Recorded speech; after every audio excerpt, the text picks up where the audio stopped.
Gimana Bang Kasman dengan terjadinya pembulian di lingkungan sekolah internasional? Abang sebagai praktisi hukum melihatnya seperti apa? Kalau saya sangat prihatin ya, masih ada peristiwa-peristiwa pelanggaran hukum yang dilakukan oleh anak-anak kita di lingkungan sekolah. Sesungguhnya anak-anak ini masa depan bangsa, seharusnya mereka lebih pintar, lebih rajin belajar, tidak melakukan pembulian. Seharusnya mereka punya simpati dan empati terhadap sesama, tidak melakukan kekerasan terhadap sesama. Saya sangat prihatin dan saya meminta itu harus ditindak secara tegas. Apa yang harus dilakukan oleh orang tua sekarang untuk mendidik anak supaya tidak terjadi pembulian seperti yang sudah-sudah? Ya, orang tua harus mampu dan bisa mengontrol kegiatan anak setelah pulang sekolah ataupun sebelum keberangkatan sekolah.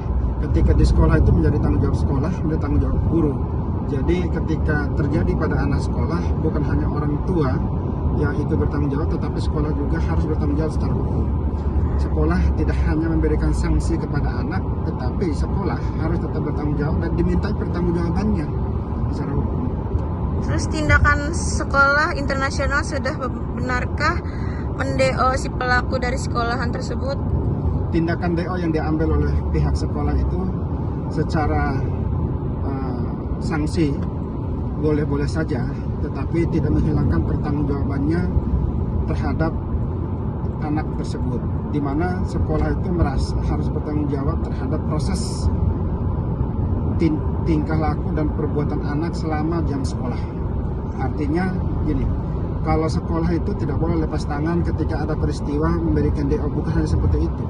Pertanggungjawaban hukum pidananya pun harus dimintakan oleh pihak kepolisian kepada pihak sekolah, supaya ada efek jerah juga. Sekolah tidak menutup mata dan tidak menutup kuping bahwa ada peristiwa-peristiwa seperti ini, sekolah lagi menyalahkan kepada anak tersebut. Tidak bisa. Apakah sebagai pakar hukum melihat ini, apakah pemerintah dan bagian pendidikan harus mengambil langkah seperti apa? Ya, kalau dari bagian pemerintah kan punya alat kelengkapan negara, lembaga penegak hukum, pihak kepolisian dalam hal ini ya harus ambil langkah tegas cepat yang pelaku kejahatan atau bully terhadap anak. Polisi juga tidak boleh lembek, polisi juga tidak boleh banyak berpikir, terlalu normatif dalam berpikir atau mengambil tindakan terhadap bullying ini.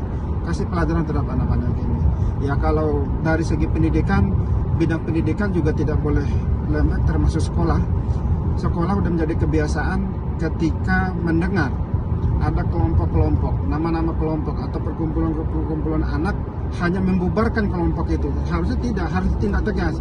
Ketika kelompok-kelompok ini sudah bertumbuh dan berkembang di lingkungan sekolah, guru bagian pengembangan itu atau di sekolah itu harus memanggil anak-anak ini, memberikan sanksi ketika membentuk sebuah kelompok atau sebuah tim. Karena itu akan menjadi efek seperti ini nih. Ada nama-nama yang tidak jelas, lalu melakukan pembulian atau melakukan pelanggaran hukum terhadap teman-temannya. Sekolah harus bertindak dong, jangan hanya tutup mata dan tutup kuping.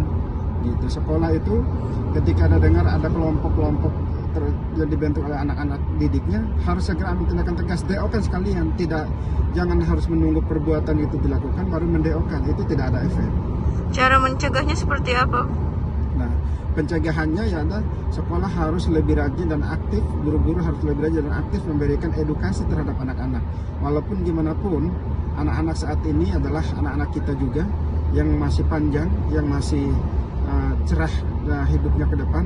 Lakukan pembinaan yang tepat, memberikan edukasi yang tepat, bukan tutup mata dan bukan hanya meningkatkan kualitas sekolah, tetapi tingkatkan juga kualitas didik terhadap anak. Terima kasih Bang Kasman.